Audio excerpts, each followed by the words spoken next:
क्या बुलडोजर में खत्म हो गया पेट्रोल या यूपी पुलिस के अधिकारी हो गए डामाडोल? किसने फेरा योगी के अरमानों पर पानी? किताब में कब तक गुजरेगी युवाओं की जवानी?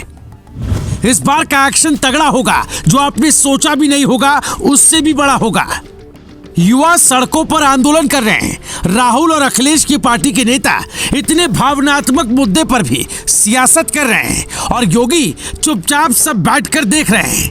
आखिर क्यों? अब तो बीजेपी के नेता भी अभ्यर्थियों की मांगों को योगी तक पहुंचाने की बात करने लगे।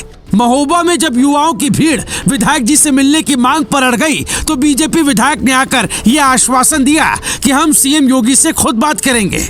आरोप सही निकले तो तगड़ा एक्शन होगा।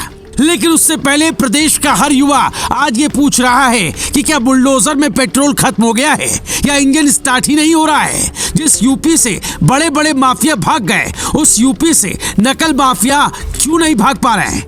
वो विभीषण कौन है जो हर बार इन्हें संजीवनी दे देता है और सरकार के एक्शन से बचा लेता है? ऐसा तो हो नहीं सकता कि बिना किसी मिलीभगत के पेपर लीक हो जाए। तो आखिर वो विभीषण कौन है? साल 2017 से 2022 तक यूपी, बिहार, राजस्थान और मध्य प्रदेश में सरकारी भर्ती परीक्षाओं के 18 पेपर लीक हुए। 1,25,00,000 अभ्यर्थियों की किस्मत दांव पर लगी। 400 से ज्यादा गिरफ्तारियां हुई पर लीक नहीं रुक पाया। करीब 90% आरोपी आज जमानत पर बाहर हैं। 2017 से 2022 तक अब तक 5 पेपर यूपी में लीक हो चुके हैं। साल 2017 में दारोगा भर्ती, साल 2018 में ट्यूबवेल ऑपरेटर, यूपी पीसीएल और सब ऑर्डिनेट और 2021 में यूपी टेट लीक हुआ। इसके बाद अब आरओ एआरओ के पेपर लीक का भी दावा हुआ। फिर 60,000 पदों के लिए हुई यूपी पुलिस कांस्टेबल का पेपर लीक होने का भी दावा हो गया। लेकिन समझ में ये बात नहीं आ रही कि आखिर इतने फुल प्रूफ प्लान के बाद भी ये लीक हुआ कैसे। हैरत की बात तो ये थी कि ये परीक्षा शुरू से ही आंदोलन के केंद्र में रही है। पहले 5 साल के लंबे इंतजार के बाद भर्ती आई, फिर उम्र में छूट को लेकर सवाल खड़े होने लगे। तब योगी सरकार ने छूट भी दे दी, पर फिर पेपर लीक का संकट आ गया। क्या योगी के आदेश के बावजूद अधिकारियों ने कोई ढिलाई बरती जिससे पेपर लीक हो गया? ये बड़ा सवाल है। ऐसा लगता है जैसे हर सरकारी परीक्षा के पीछे कोई हाथ धोकर पड़ा है जो चाहता ही नहीं कि नियुक्तियां हों।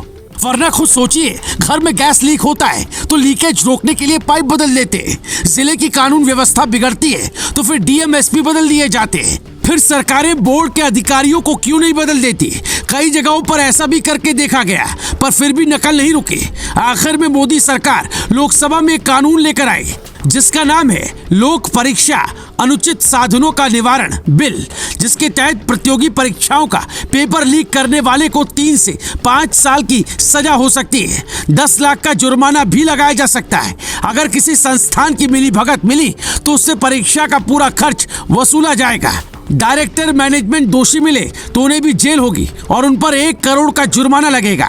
जब ये कानून आया तो कांग्रेस नेता दिग्विजय सिंह ने इस पर भी सवाल खड़े किए और कई बड़ी बातें गिनवाई, जबकि आज राहुल गांधी छात्रों के साथ खड़े होने का दावा कर रहे हैं। अगर कानून आने के बाद भी इन चीजों पर रोक नहीं लग रही तो 2 ही बातें हो सकती है, या तो अधिकारी कानून ठीक से लागू नहीं करवा पा रहे या कानून कमजोर है। इस कानून में एक व्यक्ति पर 10 लाख का जुर्माना लगाने का प्रावधान है, जबकि यूपी पुलिस में जो सॉल्वर ग्रुप पकड़ा गया है वो एक अभ्यर्थी से 7-8 लाख रुपए ले रहा था। अब उसके लिए 10 लाख रुपए कौन सी बड़ी चीज होगी? अगर इसे रोकना है तो जो भी आरोपी पकड़ा जाता है उसकी संपत्ति का कम से कम 10 गुना जुर्माना उस पर लगाया जाना चाहिए, ताकि ऐसा करने की कोई हिमाकत ही ना कर सके। सीएम योगी अपने कड़क फैसले के लिए मशहूर है, इसीलिए अभ्यर्थियों को यह उम्मीद है कि इस बार वो कोई बड़ा एक्शन लेंगे। पर उससे पहले योगी पेपर लीक के आरोपों की जांच तसल्ली पूर्वक करवा लेना चाहते हैं, ताकि फिर कोई ये ना कहे कि जांच ही ठीक से नहीं हुई। जांच में बात सही निकली तो फिर हर अभ्यर्थी ये मानकर चले कि बुलडोजर बाबा ने जैसा यूपी की कानून व्यवस्था सुधार दी, वैसे ही इस बार नकल करवाने वालों का ऐसा हाल करेंगे कि वो कहीं भी अक्ल लगाने के लायक नहीं रहेंगे। Bureau report, global Bharat TV.